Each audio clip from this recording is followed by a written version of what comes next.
Sometimes it feels as if the space around me is just an illusion, a constructed model of a fantasy. When I free myself from day-to-day routines and consciously perceive the world around me, it seems like a construct based on efficiency and drive, based on isolation and consistency.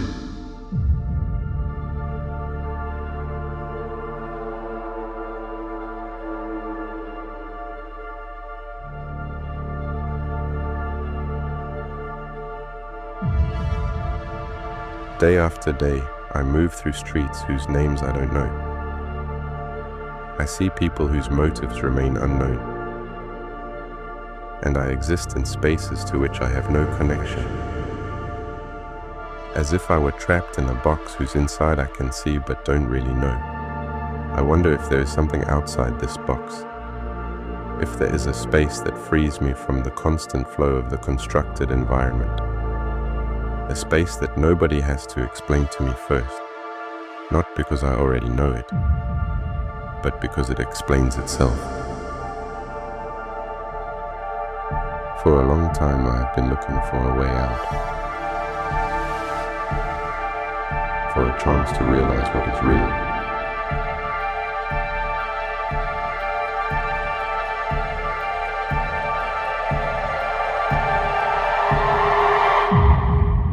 I need to escape.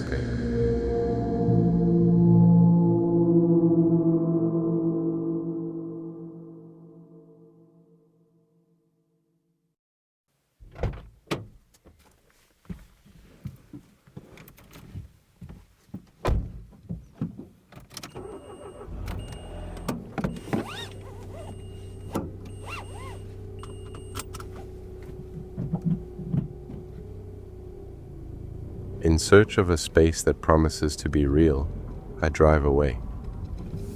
I drive to a place where the world is still in order, or at least it seems so.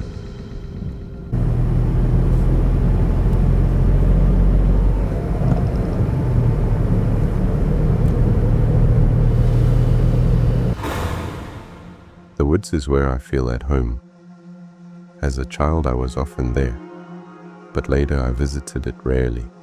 It wasn't until the end of my youth that I rediscovered it as a place of security. But it gives me something else that I can't quite describe. It's like a feeling of pure existence.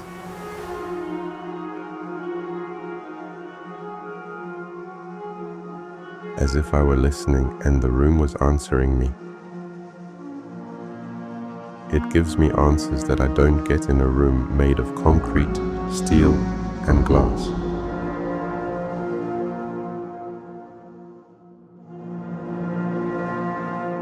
Only here do I experience something like resonance.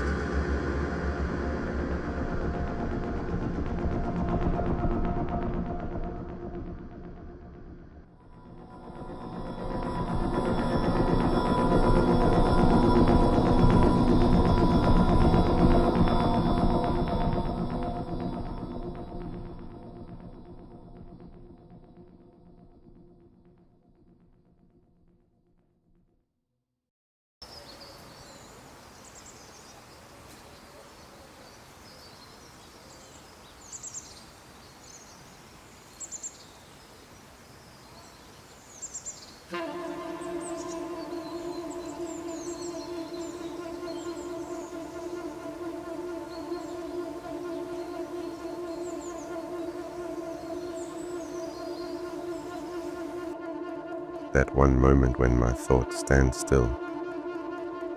I stop and listen to the world. For this moment, I submit to unreality.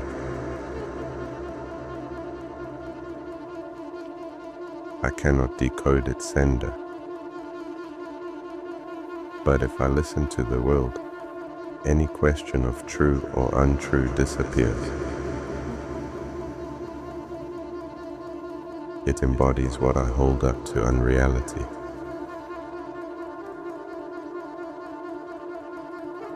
I refuse to call reality by its name, and yet this moment is when I can almost feel it.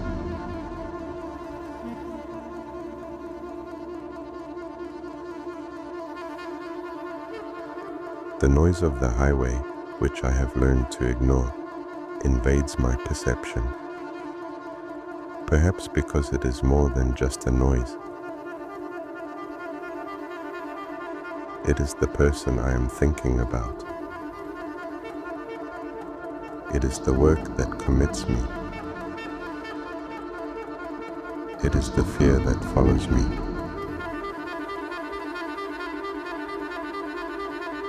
It is what prevents me from seeing the world as it is, unbiased and undefined. And yet this noise is at home here too. This is the place where we meet. In this place, we are inseparable.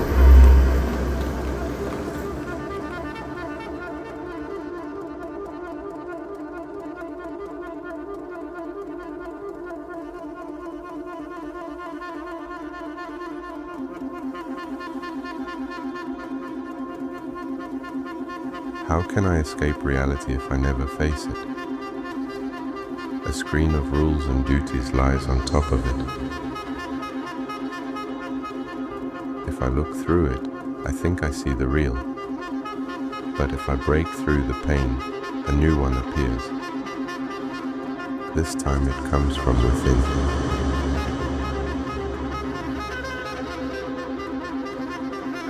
I am the pain that clouds my view.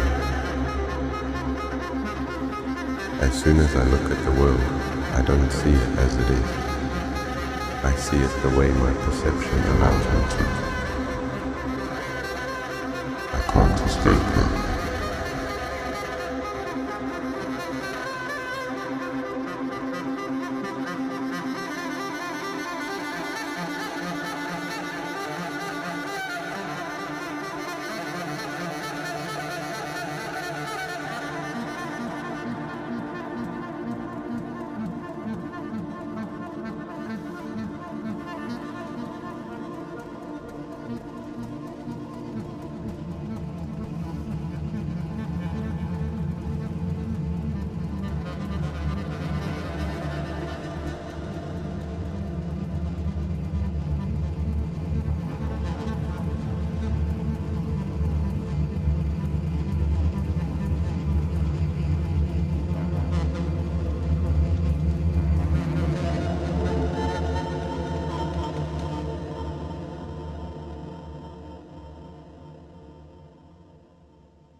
My thoughts pull me back into insignificance.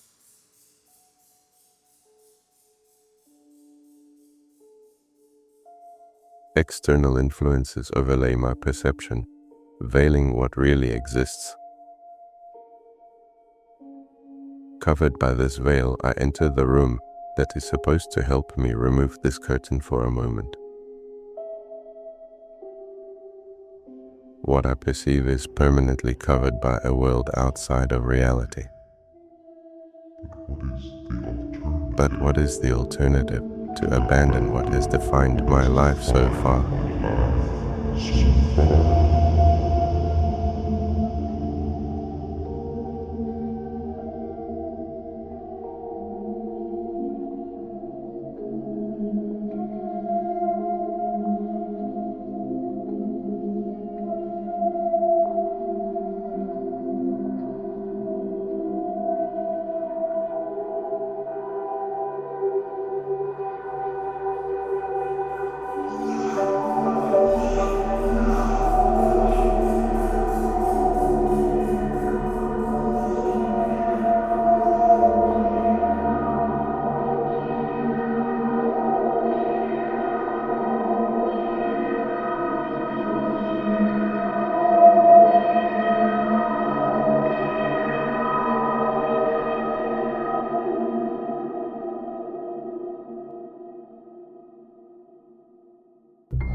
This desire to escape from the artificial space continues to inscribe itself into my consciousness.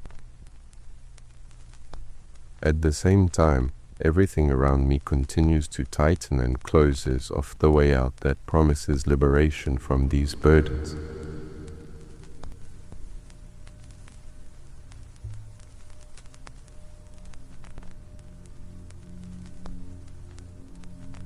But even when I find it, I realize that everything still haunts me. No matter how much space I give my body, my head remains as filled up as before.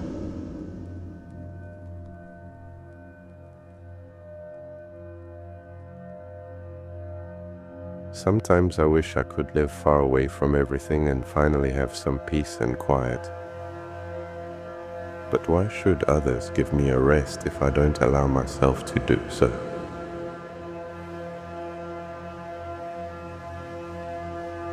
Maybe it is exactly my reality that nothing is real.